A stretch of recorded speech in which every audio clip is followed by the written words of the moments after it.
This beautiful girl is Joy. That morning, Joy and her fiancé, Mason, were about to go to work. Before they parted, Joy gifted Mason with a drink made especially for him, as it was Mason's birthday. Mason knew it didn't taste good, but out of respect for her girlfriend, she forced herself into it. Meanwhile, a man named Jack was watching a basketball game with his coworker when suddenly his boss showed up. When they saw their boss coming, they immediately went back to their belongings. Jack's boss said he soon got fed up with his attitude and Jack was fired from that day on. Jack didn't accept it. He even challenged his boss to a singles basketball game. If he wins, his boss will have to give him a second chance, but if he loses, he will quit his job. Then they went to the town's basketball facility. Initially Jack wins the match, but eventually his boss turns the tables and knocks Jack down, forcing him to quit his job as promised. Before retiring, his boss told him it would be difficult to fire him. It turns out that Jack's boss was none other than Jack's own father. He said it was hard to let go of his son, but most importantly to be professional in his job, which Jack didn't seem to have. He was never good at his job. After returning home from work in the evening, Joy and his friends prepare a surprise party for Mason's birthday. While chatting with her friend Tipper, Joy showed her a special gift that she would later give to Mason. It was a vacation ticket to Las Vegas. Tipper was surprised to see her gift and said that Mason must be a lucky person to have a mistress like Joy. Then Joy told everyone to hide. Sadly, the moment Joy was talking when Mason came over, Mason suddenly wanted to break up with her for no reason. Joy was shocked to hear that. Joy's friends, knowing that the surprise was futile, decided to come out of hiding. To cheer Joy up, Tipper decides to take her to a bar. Joy vents her grief and anger at the bar, but even as she gets angry, she doesn't want to throw away the engagement ring Mason gave her because it was too expensive. He decided to keep wearing it.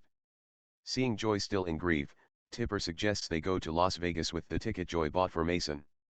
Upon hearing this, Joy decided to do so. Meanwhile, elsewhere this afternoon, Jack was talking to his friend Hader about his problems. Jack said he was stressed being laid off by his father and had to travel far away on vacation.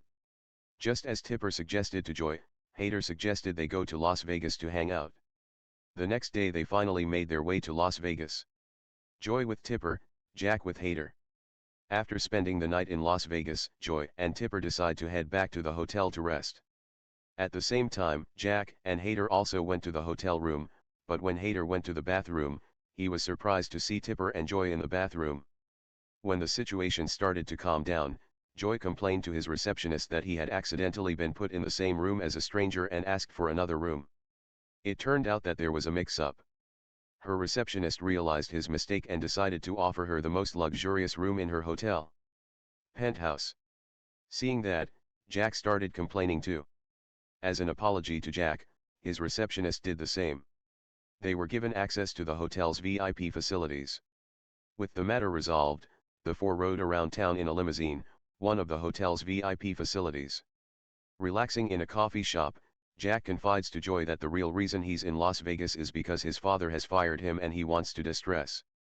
Joy just smiled when she heard the story. Then she started talking about her reasons for being there. She was upset because she had just been dumped by his fiancé. In order to cheer themselves up, the two decided to spend as much time as possible forgetting all the problems of life. Joy woke up this morning and was confused to find a ring on her finger. She then reads the message Jack left in the mirror, saying that he is waiting for the girl he calls his wife. Suddenly Joy remembered what happened last night.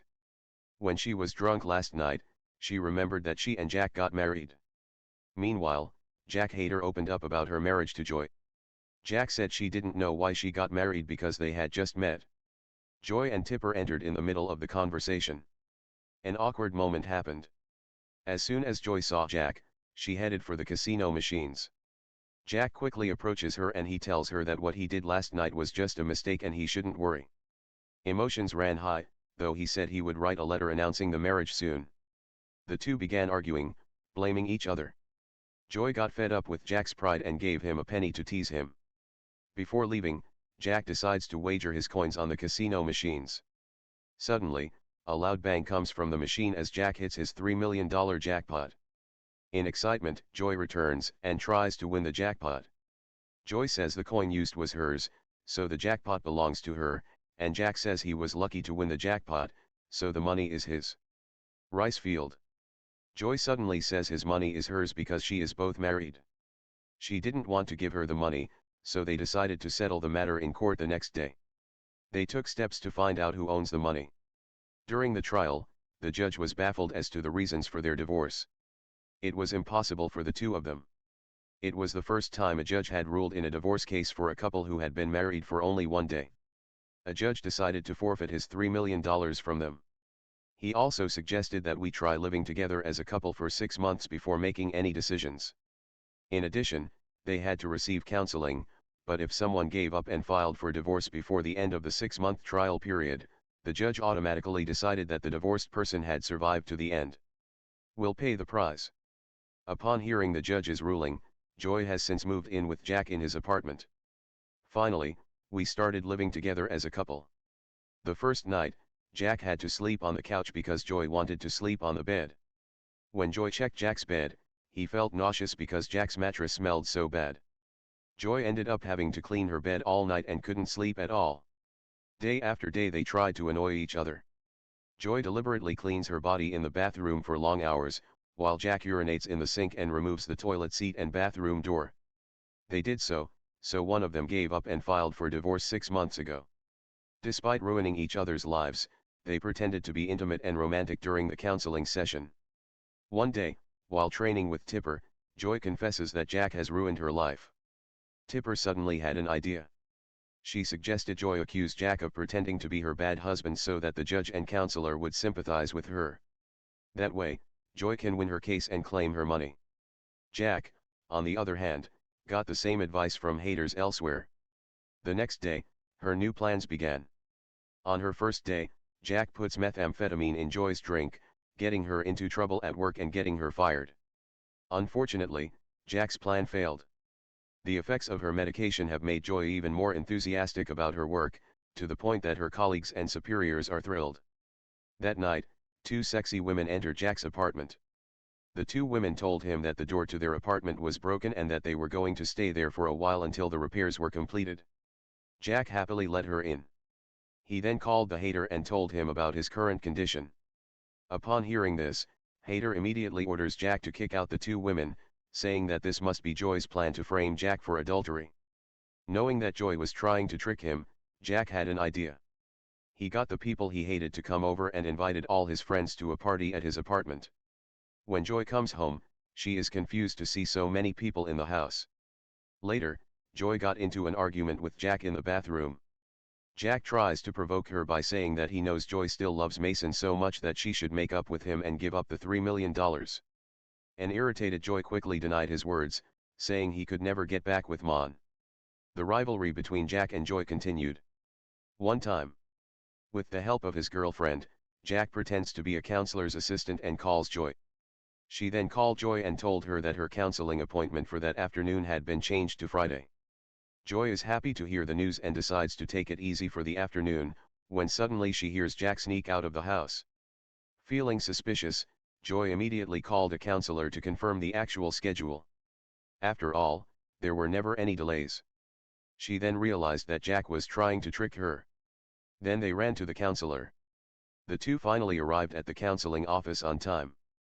The next evening, while chatting with Joy at her apartment, Jack is surprised when his parents come over for dinner. After all, it was Joy who invited them. Joy seems to hit it off with Jack's parents right away. Jack then took her outside and talked for a while. Outside, Joy tells Jack why he invited Jack's parents. She wanted to win the hearts of Jack's parents, so by being a good daughter-in-law in front of Jack's parents would side with Jack more than their own children in the process. A desperate Jack pleads with Joy not to do that. He was willing to do anything as long as his parents weren't involved. Out of pity, Joy finally yields. They then returned to continue their dinner. Joy met Jack's parents. She also managed to convince her father-in-law to hire Jack again. The next day, while Joy is at work, Jack unpacks her luggage. He wanted to find Joy's weakness in her and take revenge on her for what she did last night. As she searches the bathroom to see if she can do something for her, she finds Joy's ex-fiancé's ring. That night, Jack goes to Mason to return the ring he gave Joy. She tells Jack that Joy hasn't broken up yet and she still loves him very much. Jack also said that if he wanted to go home with Joy, he could come see her at the park tomorrow. The next day, Jack hosted his family's gathering in the city park. Joy also invited Tipper to the agenda. Joy, watching from a distance as Jack happily plays with his niece, is stunned. At that moment, the troublesome Jack, whom Joy sees every day, suddenly disappears in exchange for a gentleman who likes children. Then Jack took his niece and Joy out for a walk. When Jack goes to the bathroom, Joy is shocked to find Mason there. Immediately, Mason confidently asks Joy to make up, but Joy unexpectedly declines. She said she now found a new person who is doing better. Jack overheard what Joy was telling Mason from afar, and was a little relieved. A few days later, Jack tells Hader at his house that he's been invited to a company party, at which Joy is at work. Hader said this would be a good opportunity for Jack to trick Joy, but far from being happy, Jack was actually questioning. Ever since the incident between Joy and Mason at the park, Jack feared that one day he would actually lose Joy. Jack unwittingly developed an interest in the annoying Miss Joy. Hader reminded Jack that his goal from the start was to hit his $3 million jackpot, so Jack had to stay focused to get the money. In the end, Jack decided to carry out the plan. At the party the next afternoon, Jack manages to get along with everyone in attendance, including Joy's boss, as planned. That night, in the middle of the party, Joy decides to change his outfit and wear a stunning dress. When Jack saw Joy's beauty, his plans to cheat on Joy suddenly vanished. At the end of the party, everyone gathered to hear the boss announce who was the king of the party. Jack was selected and presented with a trophy, but had to give a speech before leaving the stage. And he thanked everyone for choosing him as king of the party. Amazingly, in that moment, he expressed his feelings in front of everyone and showed how much he loved Joy by remembering the beautiful memories they shared together. Deep down, Jack couldn't lie that he was in love with Joy. Hearing those kind words moved joy in her heart. After the party was over, the two of them went home together. On the way back, Joy tells Jack that she has an unforgettable memory.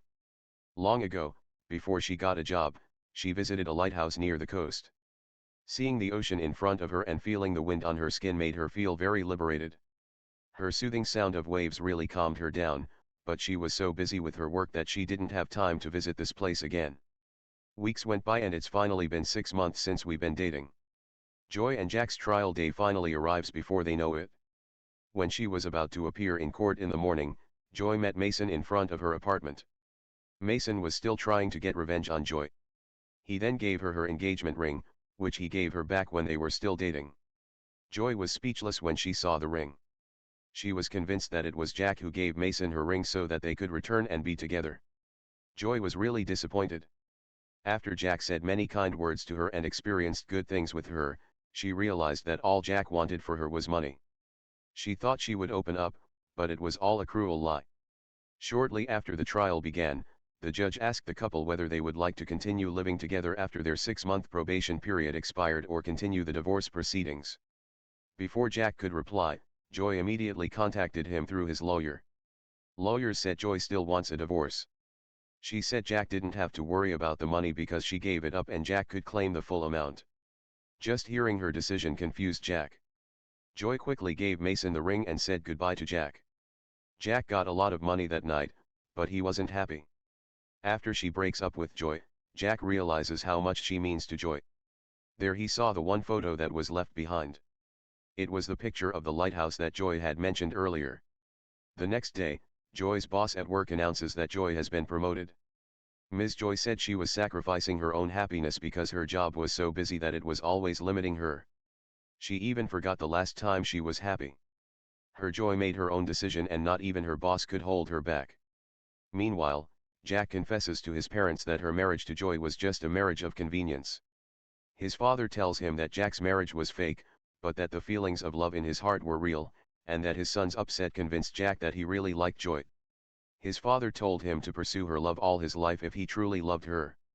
Hearing this from his father, Jack immediately went looking for Joy, but unfortunately no one, including Tipper, could find her anywhere. Suddenly Jack remembered the special place Joy had told him about before, the lighthouse.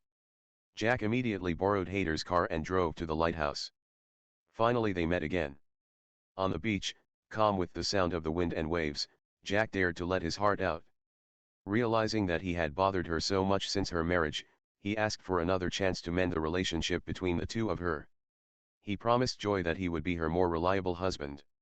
Then Jack knelt down and proposed marriage. Joy is touched by Jack's words and agrees that they can be together again. End. Conclusion: Jack realizes his true feelings for Joy and seeks to win her back. After a series of misunderstandings and attempts to deceive each other, they finally reunite at the lighthouse, where Jack pours his heart out and proposes to Joy, promising to be a more reliable husband. Overwhelmed with emotion, Joy agrees to give their relationship another chance, setting the stage for a new chapter filled with love and redemption.